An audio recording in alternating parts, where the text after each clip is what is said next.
हरे कृष्णा. श्रीमद भगवद गीता जशी आहे तशी, अध्याय 5. अध्यायाचं नाव आहे कर्म संन्यास योग. 29व्या श्लोकाचं तात्पर्य 4थ्या ओळीपासून पुढे वाचायला सुरू करणार आहोत. त्याआधी श्रील प्रभुपादांना प्रार्थना करूया. हे श्रील प्रभुपाद, आम्ही भगवद्गीता ग्रंथ वाचून समजून घेण्याचा प्रयत्न करीत आहोत, त्यासाठी आम्हाला आशीर्वाद द्या. धन्यवाद प्रभुपाद. सर्व काही भगवंतांच्या दिव्य सेवेमध्ये अर्पण केले पाहिजे, कारण ते म्हणजे भगवंत सर्व ग्रह लोकांचे आणि त्यांमधील देवदेवतांचे अधिपती आहेत. सर्व लोक महेश्वरम. तर असे हे भगवंत आहेत, ते काय आहेत? सगळ्यांचे परमेश्वर आहेत, देवतांचेही अधिपती आहेत. त्यांच्याहून श्रेष्ठ कुणीही नाही. सर्वश्रेष्ठ परमेश्वर, परम ईश्वर. देवता आहेत ते छोटे ईश्वर आहेत, छोटे नियंत्रक आहेत. पण भगवान श्रीकृष्ण काय आहेत? परमेश्वर, सर्वांचेच ईश्वर नियंता आहेत. पुढे वाचते, देवदेवतांमधील सर्वश्रेष्ठ ब्रह्मदेव आणि शंकर यांच्यापेक्षाही भगवंत श्रेष्ठ आहेत. तर अशा भगवंतांना म्हटलं जातं असम ऊर्ध्व, म्हणजे त्यांच्या समानही कुणी नाही आणि त्यांच्यापेक्षा श्रेष्ठही कुणी नाही. एकमेव अद्वितीय असंही भगवंतांना म्हटलं जातं. म्हणजे सर्वश्रेष्ठ असे एकमेव भगवान श्रीकृष्ण आहेत आणि अद्वितीय, त्यांच्या समान दुसरा कुणीच नाही. तर श्रीमद भागवतम मध्ये 11.5.33 11वा स्कंद 5वा अध्याय 33वा श्लोक, यामध्ये एक श्लोकाचे छोटा भाग इथे एका प्रवचनात प्रभुपाद देऊन सांगतात. शिव विरींची नूतम. तर शिव म्हणजे शिवजी, विरींची म्हणजे ब्रह्माजी, आणि नूतम म्हणजे ते दोघं जे आहेत ते कसे आहेत? शिवजी आणि ब्रह्माजी हे सर्वश्रेष्ठ देवता आहेत या भौतिक जगतामध्ये, पण भगवान श्रीकृष्णांसमोर ते नतमस्तक होतात. तर भगवंत आहेत ते ब्रह्माजी आणि शिवजी यांच्यापेक्षाही श्रेष्ठ आहेत. तर इथे पुढे एक श्लोक दिला आहे, तो वाचूया. वेदांमध्ये श्वेताश्वर उपनिषद 6.7 मध्ये भगवंतांचे वर्णन केलेले आहे. तम ईश्वराणाम परम महेश्वरम. तर याचा अर्थ काय आहे, जो आत्ताच वाचला आपण. देवदेवतांमधील सर्वश्रेष्ठ ब्रह्मदेव आणि शंकर यांच्यापेक्षाही भगवंत श्रेष्ठ आहेत. पुढे वाचूया. मायेच्या प्रभावाखाली जीव आपल्याला दृश्य असणाऱ्या सर्व गोष्टींचे भोक्ता बनण्याचा प्रयत्न करीत आहेत, परंतु वस्तुतः ते भगवंतांच्या भौतिक शक्तीच्या वर्चस्वाखाली आहेत. तर व्यक्ती म्हणजे जीव आहे, जीव म्हणजे जीवात्मा, आत्मा. हा काय करतो? या भौतिक जगतात आलाय, भौतिक शरीर मिळालेलं आहे, मनुष्य शरीर इथे मिळालं आहे आणि इथे तो जीवन जगतो आहे. तर या जगतामध्ये मायेचा म्हणजेच भगवंतांची जी भौतिक शक्ती आहे, तर तिचं काय आहे? प्रभाव असतो. आणि इथे म्हटलंय की मायेच्या प्रभावाखाली जीव आहे, तो काय करतो? आपल्याला दृश्य असणाऱ्या म्हणजे आपल्याला जे दिसतंय, स्वतःला दिसतंय, त्या सगळ्या गोष्टींचा भोक्ता बनण्याचा प्रयत्न करतो. म्हणजे त्याला वाटतं की सगळ्या गोष्टी माझ्या उपभोगासाठी आहेत असं वाटतं. पण पुढे लिहिलंय, वस्तुतः ते सगळे जीव आहेत ते भगवंतांच्या भौतिक शक्तीच्या, ही जी मायादेवी आहे ती भौतिक शक्तीच्या वर्चस्वाखाली असतात. तर मनुष्याला काय वाटत असतं की मी स्वतंत्र आहे, मी इंडिपेंडंट आहे, मी कुणावर अवलंबून नाही, मला वाटेल तेव्हा मी वाटेल तसं करू शकतो. पण वैष्णवाचार्य समजावतात की आपण जे जीव आहोत सगळे, ते अनेक गोष्टी, प्रत्येक गोष्टीसाठी भगवंतांवर अवलंबून आहोत. तर कोणत्या गोष्टी? श्वासोच्छवासासाठी हवा लागते, सगळ्या गोष्टी आपल्याला भगवंतांकडून मिळतात. खायला अन्न लागतं आहे, ते भगवंत पाऊस पाडतात म्हणून धान्य उगवतं. पाणी प्यायला पाणी, स्वच्छतेला पाणी, स्वयंपाकासाठी सूर्यप्रकाशात झाडं वाढतात, आपल्याला उजेड मिळतो, सूर्यप्रकाशामुळेच वीज निर्मितीसाठी मदत होते वगैरे. घरात राहतो, घर बांधायला आपल्याला जागा लागते, ती पृथ्वी भगवंतांकडून आली आहे. नंतर घर बांधायला वाळू, विटा, सिमेंट सगळं लागतं. हे सगळं आपण या जगतातल्या वस्तूंपासूनच बनवतो. म्हणजे विटा आहेत तर त्या सगळ्या या माती वगैरे ह्याच्यापासून बनतात. ते सगळं कुठे भगवंतांकडूनच आलेलं आहे. मग घरात काही फर्निचर करतो आहे, लाकूड वापरतो, प्लास्टिक वापरतो, लोखंड वापरतो, सगळं काही या भौतिक जगतातल्या वस्तूंपासूनच बनतं. हे जगत कोणी निर्माण केलंय? भगवान श्रीकृष्णांनी केलंय. आपलं हे शरीर आहे पंचमहाभूतापासून बनलेलं. हे कोणी दिलेलं आहे?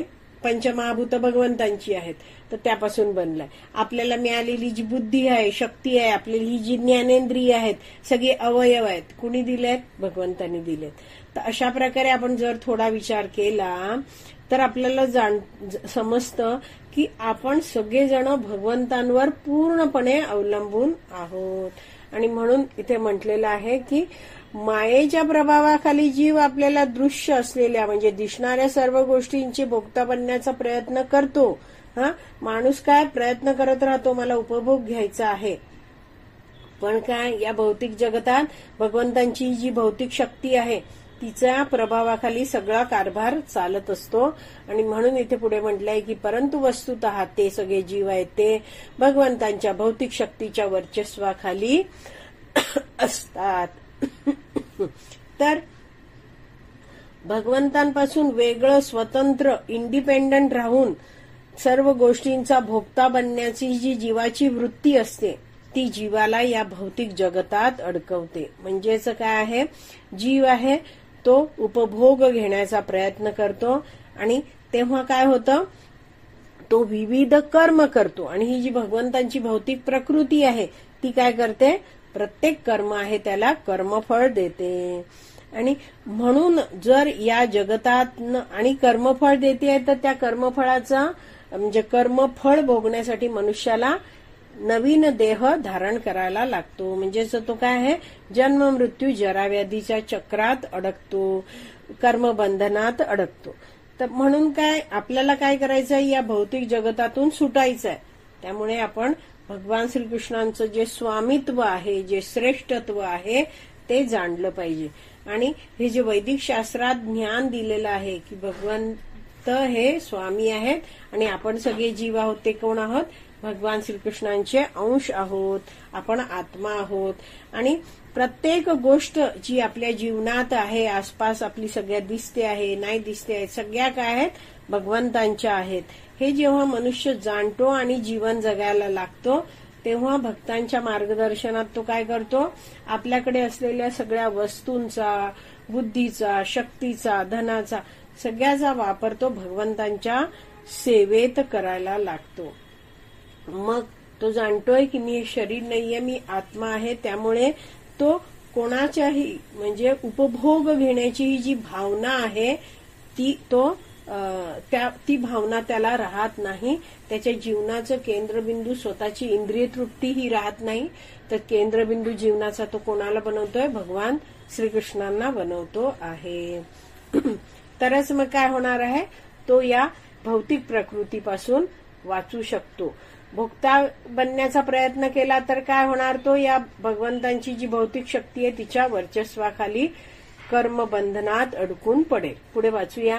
भगवंत हे प्रकृतीचे स्वामी आहेत. तर जी भौतिक शक्ती आहे तीच त्यालाच म्हटलंय भौतिक प्रकृती. तर भगवंतांची ती सेविका आहे, दासी आहे आणि भगवंत या भौतिक प्रकृतीचे स्वामी आहेत. आणि बद्ध जीव हे भौतिक प्रकृतीच्या कठोर नियमांच्या अधीन आहेत. तर ही जी भौतिक प्रकृती आहे हे तर आपल्याला कळलं की ही भौतिक प्रकृती ही भगवंतांची भौतिक शक्ती आहे आणि तिचे नियम कसे आहेत, अतिशय कठोर आहेत. आपल्याला दिसत नाही पण नियम आहेत ते लागू होतात. म्हणजे आपण काही कार्य करतो आहे तर त्याचं कर्मफळ मिळतंच. अगदी बंद खोलीत जरी मी गपचूप कार्य केलं तरीही त्याचे अनेक सारे साक्षी असतात. जसं पंचमहाभूत आहेत तेही साक्षी आहेत, दिशा आहेत, परमात्मा साक्षी आहे, देवता, सूर्य, चंद्र, असे अनेक अनेक साक्षी आहेत आणि त्यामुळे आपल्याला कर्मफळ मिळतंच. तर कुणीही कर्मफळ मिळण्यापासून, प्राप्त होण्यापासून वाचू शकत नाही. जसं एक उदाहरण देऊन सांगतात की जर नेचर कॉल आला, म्हणजेच काय, आपल्याला 1 नंबरला जायला आवेग आला, म्हणजे सू आली आपल्याला, किंवा 2 नंबर आली आपल्याला, तर काय आपल्याला पळावं लागतंच. तर कोणी म्हणेल नाही, माझ्यावर कंट्रोल आहे, मी काही तास कंट्रोल करू शकतो. पण किती तास कंट्रोल करणार, किती तास आवरून धरणार, किती नियंत्रण करणार, किती दिवस आपण असं कंट्रोल करून टाकू शकतो? नाही. आपल्याला माहिती आहे, सगळ्यांनाच कधीतरी आयुष्यात एकदा तरी अनुभव आहे की आपलं जेव्हा पोट खराब असतं तेव्हा आपल्याला धावत सुटायला लागतं टॉयलेटमध्ये. तर जर कोणी अगदी म्हणतो आहे की मी इंडिपेंडंट आहे, मी स्वतंत्र व्यक्ती आहे, तरीही काय आहे, जे नैसर्गिक बोलावणं असतं, निसर्गाचं बोलावणं, नेचर्स कॉल, याचे उत्तर द्यायला त्याला जावंच लागतं. तर हे जे निसर्गाचे नियम आहेत त्याच्याबद्दल म्हटलं जातं द लॉज आर कोल्ड. जसं आपण म्हटलं ना की भौतिक प्रकृतीचे नियम कसे आहेत, कठोर आहेत. There is no mercy in material nature. तर ही जी भौतिक प्रकृती आहे ती काही दयाळू कृपाळू नाहीये. Material nature is mother. ही भौतिक प्रकृतीला माता पण म्हटलं जातं, पण कशी आहे ती, but very strict, heavy mother. ती अतिशय म्हणजे म्हणतात ना की कशी आहे ती, खूप स्ट्रिक्ट आहे. म्हणजे काय म्हटलं ह्याला, काय म्हणता येईल, हेवी. स्ट्रिक्ट म्हणजे काय म्हणता येईल माताजी, मला आता या क्षणी शब्द आठवत नाहीये. कडक. कठोर नियमातच बसायला पाहिजे असं म्हणणारी ही मटेरियल नेचर म्हणजे भौतिक प्रकृती आहे. तर ही भौतिक प्रकृती काय करते, जीवाला दंडित करत असते.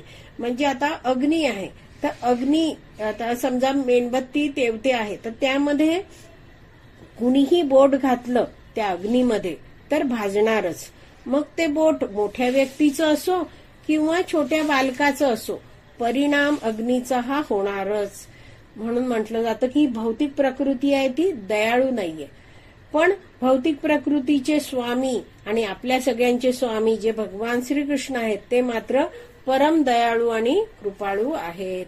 आणि म्हणून प्रभुपाद पुढे आता लिहितात ते वाचूया. जोपर्यंत मनुष्य हे उघड सत्य जाणू शकत नाही तोपर्यंत त्याला या जगात व्यक्तिशः अथवा सामूहिकरित्या शांती प्राप्त करणे शक्य नाही. तर जिथपर्यंत मनुष्य भगवान श्रीकृष्णांना शरणागत होत नाही, भक्तिमय सेवा त्यांची करत नाही, तिथपर्यंत कुणीच शांतपणे राहू शकणार नाही. इथे दिलं आहे व्यक्तिशः अथवा सामूहिकरित्या. म्हणजेच काय आहे, सर्वांनीच भगवान श्रीकृष्णांचं स्वामित्व स्वीकारलं पाहिजे आणि त्यांची भक्तिमय सेवा पण करायलाच पाहिजे. जर असे सगळेच भक्तिमय सेवा करायला लागले तर मग कुणीच कुणाची काही वस्तू आहे किंवा कुणाची व्यक्ती आहे तिला हिरावून घेण्याचा प्रयत्न करणार नाही, कुणीच कुणाचा उपभोग घेण्याचा प्रयत्न करणार नाही, कुणालाही दुखवणार नाही. प्रत्येकाला प्रत्येक जण मान देईल आणि सगळं काही हे जगतात सगळं आहे, वस्तू आहेत, सगळ्या व्यक्ती आहेत, ते काय आहेत, सगळं भगवंतांचं आहे आणि मी भगवंतांचा दास आहे. या जाणीवेने जर प्रत्येक मनुष्य जीवनात कार्य करू लागला तर काय होईल, या जगतात शांती प्रस्थापित होऊ शकेल, अन्यथा नाही. आणि म्हणून प्रभुपाद हा पुढचा मुद्दा समजावताना आता म्हणता आहेत ते वाचूया. कृष्ण भावनेचा हाच अर्थ आहे की भगवान श्रीकृष्ण हे सर्वश्रेष्ठ अधिपती आहेत आणि मोठमोठ्या देवतांसहित सर्व जीव हे त्यांच्या म्हणजे भगवान श्रीकृष्णांच्या अंकित आहेत.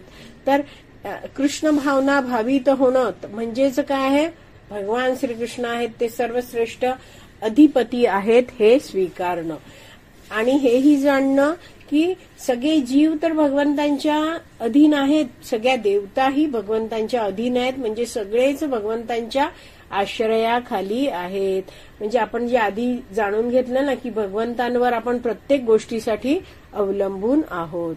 आणि पुढे म्हटलंय, मनुष्य परिपूर्ण कृष्ण भावनेमध्येच केवळ परम शांती प्राप्त करू शकेल. तर असा हा जो मनुष्य आहे त्यांनी भगवंतांविषयी हे सगळं जाणून भगवंतांची भक्ती जेव्हा तो करतो आणि कृष्ण भावनेमध्ये राहतो आहे आणि पूर्णपणे कृष्ण भावनाभावित होणं म्हणजे काय, प्रत्येक कार्य भगवान श्रीकृष्णांच्या संतुष्टीसाठी करणं, असं जेव्हा व्यक्ती करतो तेव्हा तो परम शांती प्राप्त करू शकतो. तात्पर्य बरंच मोठं आहे. आपण उद्याच्या भागात ते वाचूया. आज इथेच विराम देऊया. श्रीमद् भगवद गीता की जय. श्रील प्रभुपाद की जय.